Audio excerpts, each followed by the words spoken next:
Hey guys, my name's Nicole and I'm the content manager here at Sandbox. But before I was a part of the team, I was a military girlfriend trying to navigate all things military and figure out what the heck I actually got into when my boyfriend left for the Marine Corps. Now, if you're watching this video, I imagine that you either have a boyfriend, girlfriend, brother, sister, friend, someone you know who's leaving for basic training soon, and you're wondering what you should do when writing letters to them while they're gone. When my boyfriend left for the military, I knew there was going to be a lot of things that I was going to learn about, things that I already knew, didn't know, and that it was just going to be this really long journey, one that I was really excited about, but kind of overwhelmed with because there was just so many unknowns. So I'm hoping with this series to help you guys navigate your way through this military life and teach you some of the things that I wish I would have known when first starting out on this journey. So for today's topic, we're going to start with 3 things I didn't know about writing letters to your boyfriend while at basic training.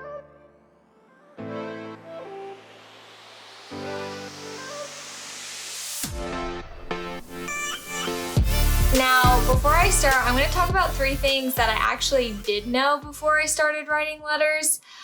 These are probably things that you already know as well, but just in case you don't know, I'm going to go over a couple of them.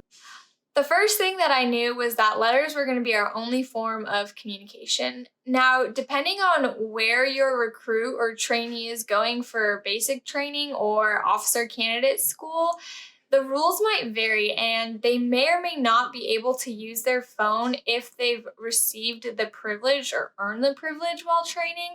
But for the most part, you're going to be writing letters and that's going to be the only way you're going to be able to talk to your recruit throughout the duration of training. Now, I did know that well in advance before my boyfriend had left for the military. My dad had been through Marine Corps boot camp. My uncle had gone through Air Force basic training. We had a lot of family members that had already gone through this. So I had a pretty good idea of what communication was going to look like while he was gone, which leads me to the second thing that I did know. The second thing I already knew before my boyfriend left for the military was that letters were going to be incredibly important. Like I said, my dad had been through the military as well as other family members, so they were able to really talk to me about how impactful those letters from home are and how they just really are crucial for keeping a recruit's motivation and encouragement up while they go through boot camp. Boot camp is meant to be physically and mentally exhausting. You know, your recruit is probably going to have multiple days where they doubt the decision that they made to join the military. They might be homesick. They might be second guessing themselves. So your letters from home are honestly going to probably be what keeps them going each and every day. So it's just really important to make sure you're writing to them and keeping their spirits high. So the third thing that I already knew was that mail was going to take quite a bit to get to him. So depending on where you are geographically in the country and where your recruit is going to training, the mail can take anywhere from 5 to 10 business days. Now, that doesn't sound like a lot of time, but there's something about time when someone you care about a lot goes away and you're not able to communicate with them as much. Time seems to go by incredibly slow. I remember thinking, the days would go slow, but the weeks would go by fast. So 5 to 10 business days is almost an eternity in terms of boot camp. So just know that depending on where you are and where their training location is, that it's going to take a couple of days to get there. And once it gets to base, it still has to be sorted and processed by the mailroom on base to get to your recruit. So not only are you sending it from your post office to the on-base post office, but then the people in the mailroom have to sort by each platoon or battalion, and that takes a lot of time. So just make sure you have patience when waiting to hear back from your recruit, because your letters are probably going to take quite a while to get there. So those are the things that I did know about before my boyfriend left. And now I'm going to talk about the 3 things that I didn't know. But before I do, why don't you guys go ahead and drop a comment below and let me know 1 or 2 or 3 things that you didn't know about writing letters to your boyfriend at basic training, and see if you might be able to pass on some advice to others as well. So the first thing that I did not know about writing letters to basic training was how important it is to get the right address. So for about the first week to 2 weeks, I was writing letters to the wrong address. So my boyfriend did not get the first couple of letters that I had sent him because it had taken a longer amount of time to get processed through the mailroom because I did not have the proper information on the envelope. So it's so important to make sure that before you just send letters because you think you might have the right address, really make sure, verify, and check that you have not only the address right, but the format right, because the smallest mistake might add 2 to 3 extra days until your recruit gets that letter. So I remember I got a letter from my boyfriend and he was like, "Hey, I haven't gotten any letters from you yet, so I hope I get them soon. Love you, miss you." So that was not a great letter to get as one of my first letters. So learn from me, get the mailing address correct on the envelope. It'll save you a big headache in trying to figure everything out. Now, if you do need help with the mailing address format, I've dropped a link down below that's got a list of all the basic training locations and the mailing address formats, as well as examples, so you know exactly how to address your letters to your recruit. So make sure you go ahead and click on one of those if you need a little extra help.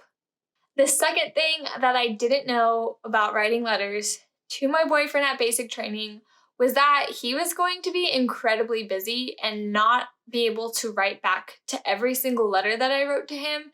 Now, I don't think I fully expected him to write a letter back to me for every single I wrote to him, but I was surprised at how many letters I had sent him versus how many he was able to send back to me. The easy explanation for this is that boot camp does not allow a lot of free time. When they do have time, it's usually towards the end of the day, so they're either preparing for the next day, studying for a test, sleeping, and maybe if they have enough time, reading and writing back those letters they got from home. So this is something just to keep in mind. Your recruit is probably not ignoring you if you haven't heard from them. They're probably just so busy, which doesn't mean you should stop writing to them. You should definitely continue to write to them because they're gonna love getting those letters, regardless of whether they're responding or not. If they don't write to you and say, "Stop sending me letters," just keep sending them. I think that I've never met anyone that said, "I did not enjoy getting letters" during boot camp or basic training. So yeah, just stay positive, know that they're enjoying your letters, but don't have the time to maybe write back as frequently as you would like them to, but they definitely are appreciative of the letters that you're sending. So that brings me to my last point for what I didn't know about writing letters to basic training. Was I didn't know I'd run out of things to say. So like I said before, your recruit is going to be kept so busy throughout training that they're not always going to be able to write back to you, which makes it kind of hard to keep writing letters if you aren't able to have a conversation back and forth between each other. So there were a couple of times where I struggled with what to write because I did want to keep writing. I really wanted to make sure that he knew I was supporting him and proud of him and that he was just getting that motivation from home to keep going. So it took me a while, but eventually I found a couple of ways to just write about practically anything, just so I could be getting letters to him. So a couple of things that I started adding in our letters were motivational quotes or Bible verses. I talked about the local sporting events going on. I told him about the weather and what it was like here. Just a bunch of random things that you would think are not really exciting to read about while you're at boot camp, but these are all the things that he enjoyed the most because it gave him a little piece of home every time he would read about it in his letters. So he was just super excited to get any kind of information that was outside of boot camp. They're so isolated that even the smallest thing that happens to you that day or in the area is just so exciting for them to hear about. So keep that in mind when you're writing. Your letters honestly don't need to be fancy. They don't need to be an essay or a novel. They can be a simple couple of sentences saying, I miss you, I'm thinking of you, it rained all day today, anything. Just as long as you're writing to them, that's really all that matters. And that's what they're gonna look forward to the most, is getting those letters and knowing that you're just thinking about them. So that's all I've got for the things that I knew and I didn't know about writing letters to my boyfriend at basic training, but I want to hear from you. So again, make sure you drop a comment below. Tell me something that you either knew or didn't know before you started writing letters, or maybe a question that you have about writing letters that I didn't go over in this video. And don't forget to subscribe so you can keep getting tips and advice about this crazy military life. I'll be sharing things that I learned, as well as bringing in some of my friends throughout the military community to share what they've learned as well. So make sure you subscribe because you won't want to miss it.